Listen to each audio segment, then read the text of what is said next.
The number 6 old footage of Khloe Kardashian from Keeping Up with the Kardashians is making the rounds once more. In it, Khloe talks to Kourtney about her crazy Vegas weekend with some celebrity pals. Who was with you this weekend?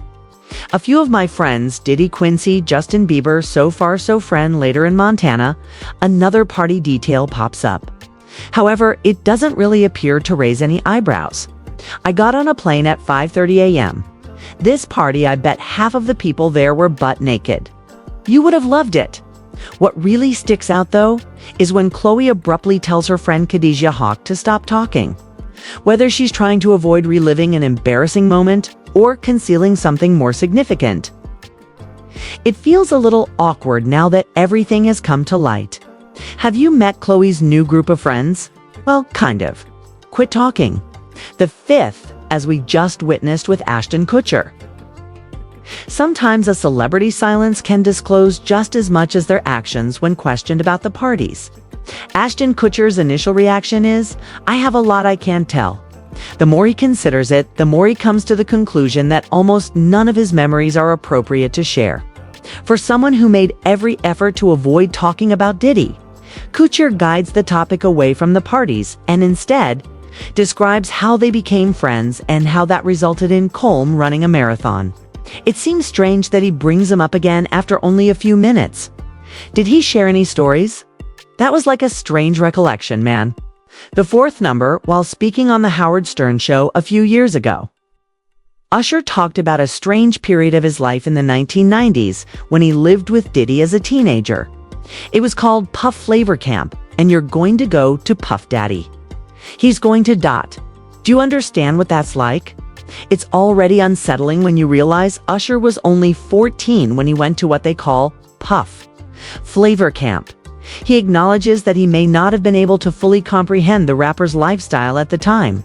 Stern's question, if you're a dad now, would you ever send your kid to Puffy Camp? Hell no! Number 3 is the most telling part. Williams' cat, all lies will be exposed. That's all. And anyone who takes that the wrong way, know why they take it the wrong way in a resurfaced interview.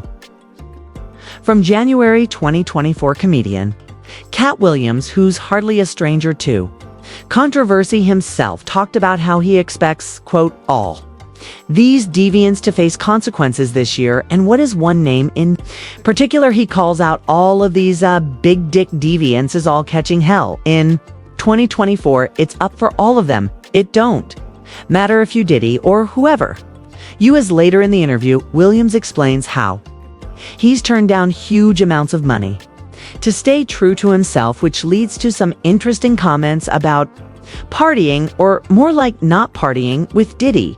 What's almost unbelievable is that this interview happened at the start of 2024 and Williams didn't just hint at the infamous parties. He pretty much predicted that this would be the year. Diddy's past caught up with him. He Diddy B. Wanting a body, and you got to tell him no. You got to.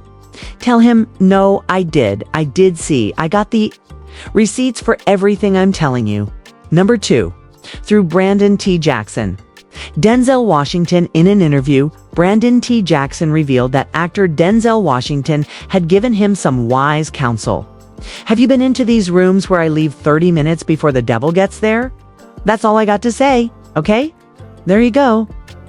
The older actor appears to have taken the greatest precautions to escape the infamous incidents that allegedly occurred at these gatherings, leaving 30 minutes before the devil arrived.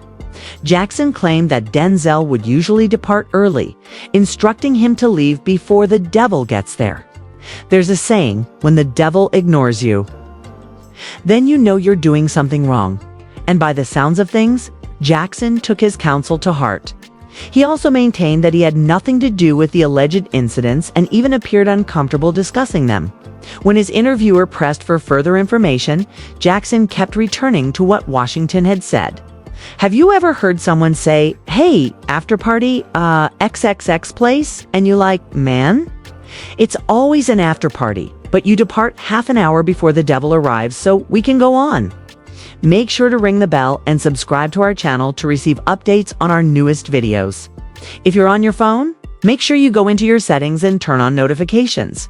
Number 150. You may choose to receive notifications for some videos or all of them. I suppose this implies that I won't be invited to the Hampton White parties. In July 2024, 50 Cent told The Hollywood Reporter that he avoids those parties because there's an uncomfortable energy associated with them. He even accused Diddy of taking advantage of people in the industry under the pretense of helping them, which is also why he kept his distance. You may have heard that 50 Cent is releasing a documentary on Netflix that delves into these allegations.